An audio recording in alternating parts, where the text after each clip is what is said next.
In this era of social distancing, the new handshake is the traditional Eastern form of greeting called Namaste. It means the divine in me bows to the divine in you. But why the symbol of bringing the 5 fingers and the palm of each hand together? And why place it in the region of the chest and point it upwards? We could, after all, point our fingers at the other person, as we do when we go to shake hands with another person. When we bring our hands together in the gesture of this greeting, it resembles a flame. We know that a flame always points upwards. If you take a lit candle and turn it upside down, the flame does not point to the ground. It always points upwards. That is the nature of fire. There is a fire in our bodies. We are warm-blooded creatures, and we can generate and maintain a core body temperature, the internal body heat. In order to have a fire, 3 things are essential. The so-called fire triangle. These components are a source of fuel, oxygen, and heat.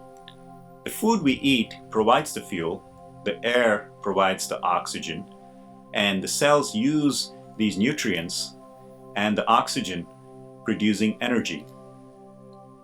This energy produced by the cells of the body, and each cell has a power plant called the mitochondria, which combines the nutrients from the food we eat, the oxygen from the air we breathe, and they in turn produce energy-rich molecules called ATP, which is the energy currency of the body.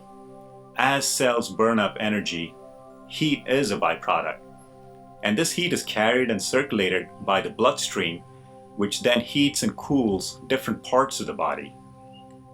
There is a natural thermostat in the body, and this is called the hypothalamus, a structure in the brain which helps with temperature regulation. Just as fire burns off oxygen producing carbon dioxide and water, the end product of each cell's power plant or the mitochondria is carbon dioxide and water. Water is recirculated by the body and excess is eliminated by the body through the kidneys, while the carbon dioxide is eliminated through the breath. This is an amazing feat of engineering by nature, the ability of the body to generate its own heat, its own power, and eliminate the residue from this process. The body is, in a sense, a walking power plant. Since power is produced all over the body and by each cell, which contributes to this process, there needs to be an energy grid that links and connects all the cells and distributes energy to various parts of the body. Each cell of the body contributes to the power grid and produces energy which supplies other cells.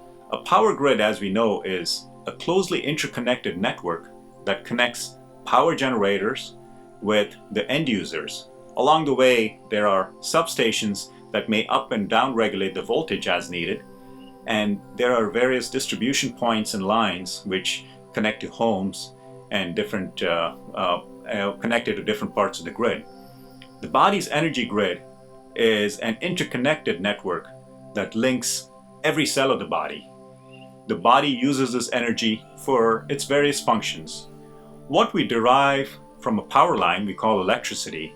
In the body, we can call this energy or the life force. Everybody depends on it. No one can say that it does not apply to me. The different processes of the body, such as breathing in, breathing out, digestion, assimilation, and distribution of nutrients from the food, blood circulation, speech, and so many other functions depend on this vital energy or the life force. Just as we cannot see electricity, but we use it, we cannot see this life force, but we use it all the time. Houses may differ from one another on the outside. The occupants in the different houses may lead very completely different lives, but the electricity coming into each house is the same. There is no rich or poor man's electricity. Everybody gets the same voltage. We cannot demand a higher voltage from the grid just because of our social standing or monetary status. Likewise, our bodies may differ externally. We may be able to tell the difference through sight. The mind also differs from person to person. We cannot look at the mind of another person, but we can tell the difference, an inference about the personality and the way they think based on how they express themselves through speech helps us with this. Despite all the differences from one person to the next in terms of external appearance and also the way the mind operates, we cannot differentiate people based on this vital energy or life force. We cannot say that energy responsible for digestion belongs to a particular group of people or a particular race, or the energy responsible for circulation of blood belongs to another race. So from the standpoint of energy, we are all essentially the same. Cellular mechanisms producing this energy are the same in every human being. We can help the body improve its energy efficacy by providing good quality, easily digestible nutrients, and also fresh, clean air. The body will take care of the rest. The mind plays a role in how this energy is distributed to different bodily functions. For example, let's say we are experiencing fear and we intensify that fear by adding in other thoughts and we imagine the worst case scenario. The body immediately registers a threat to our well-being. The respiration gets shallower, more rapid, in anticipation of greater energy needs that need to be supplied to the muscles in the arms and legs in case we need to flee from that source of danger.